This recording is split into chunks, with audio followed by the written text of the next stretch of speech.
Hey guys, welcome back to my channel, and this is Sonali from It Starts at Home, and today I'm sharing with you some very simple, easy fine motor skill activities. A lot of parents have told me that they want their kids to develop fine motor skill activities and they want to include a lot of fun stuff, and I totally agree. Vivan loves it too. So I thought a quick setup of activities with the stuff that I could just find like as quickly as I could, and so that's what it is right now here, guys.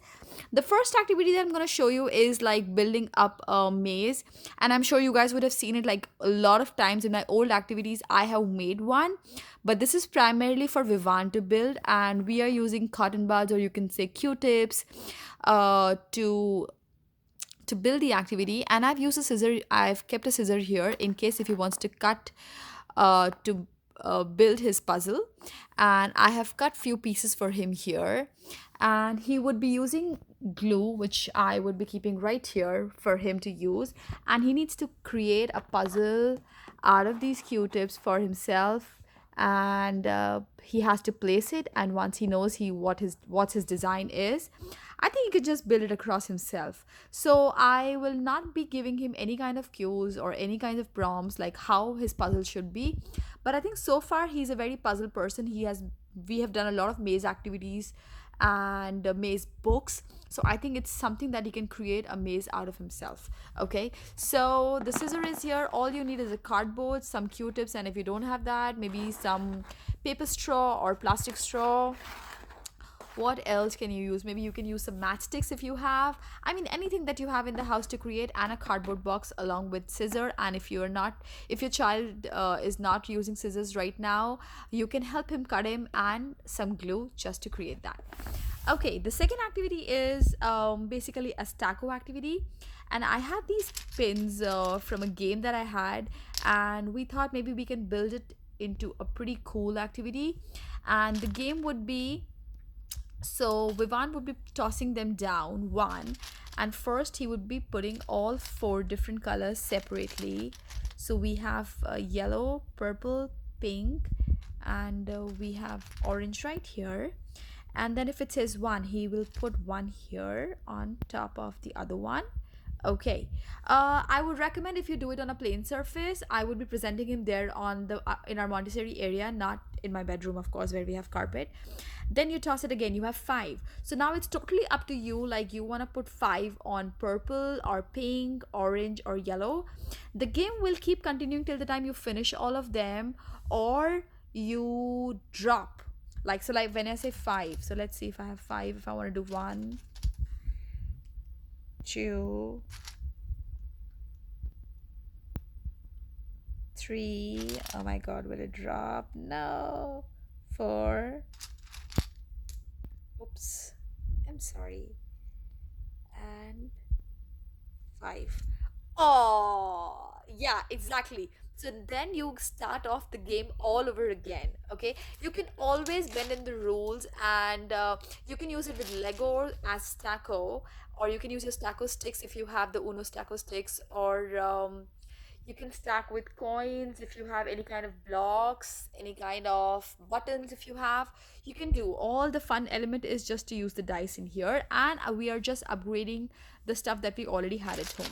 So this was the second activity. The third activity is here. I have put some rubber bands here. So what Vivan has to do, he needs to remove these rubber bands, and some of them have double knot here. So he needs to remove all of them, and I'm going to be putting more here. After removing, he needs to put all of them back with a double knot. So each one that you see here, he needs to double knot and put it here, because a single knot is too easy for him to do. A double knot will be something that will be tricky, and if he will be able to bend the band a little more, maybe three knots. And if you think you guys, if your kids can do with single band, it will be great, I think. But removing would be like so much fun, because some of them are like two of them are like together, and it's like very slippery to do it. I mean, it takes a lot of your thumb, your fingers together. Whoa, and it's off. So I think it'll be a pretty cool and nice activity for him to do after school. Our next activity is right here, guys, and I'm gonna start with this one. So what he has to do here is I have just picked up some washi tape that we have. He would be getting these papers. He needs to tear up the washi tape, he needs to put it here, and using these colorful eye pops, I mean these googly eyes, he needs to create different faces or expressions with the tape. So it's totally a free play kind of a thing. The best part is he needs to open the tape here, he needs to peel and like tear it with his hand, paste it here. With the help of a glue, he needs to paste the eyes on every strip that he's gonna paste it here. So many ways to do just simple activity with the stuff that you have. The next one is I picked up these 10 frames of mega foam blocks. I mean, we were running out of stock with the old ones, and they are not apart right now. They're like all fixed. So what Vivan will be doing is, when we will be doing this activity, it'll be more like a listening skill. I would be telling him I need two pieces of red, so he would be breaking these two pieces separately and giving it to me. Then I would say four pieces of red, and then oh my god, I don't want to break it right now from by myself. So he would be breaking these four. Then I would say I need five of green, and then he needs to break the whole set here into the other way, and then he will be giving back to me. And then eventually we will like come down to single piece. But I think it'll be a fun activity for breaking, and it's very good for fine motor skills. He would know how to figure out the lines, um, how to break them, and at the same time his listening skills, the color, and in terms of the formation.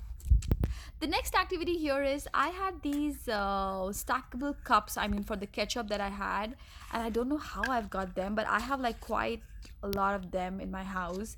And the same thing, if you open, it becomes like this.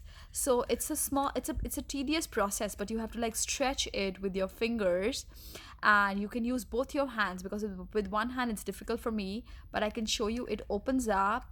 It's not opening right now because I'm not using two hands, but if you open up, it becomes like this. So the sorry, so the activity for Vivan is he needs to open all these three of them. Okay, and then he has to use watercolors or any kind of paint to color four of them, and we convert them into an art activity. I'm gonna definitely shoot when I'm doing this, and I'll put it on my community or my Instagram and Facebook pages. If you want to see what we are doing all across during after our school timings or before or during our weekends, I mean definitely check out the link guys below and go and follow my page, and you'll be able to see Vivan in action while doing all these activities. Last but not the least, we are eating a lot of Japanese food with the sushi steaks, and we had one extra one, and it's all packed. I'm not opening it, it's for him to open. That's a perfect fine motor skill activity. It's like to open packets, and then he needs to grab each pom pom and he needs to drop them out. As simple as it can be, guys. So this is what we are doing for this week for fine motor skill activities. If you have any kind of questions, suggestions, I mean to upgrade these games, if you think there are many ways, there are more ways to present any of these activities, do let me know. It'll be great for the community to understand and see what all can be done. And if you have done any recent activities with your kids, do tag me or post me and let me know. If you haven't subscribed my channel yet, guys, please do subscribe. If you like any of these activities, give me a thumbs up and do save them. Thanks for watching, guys. See you next time.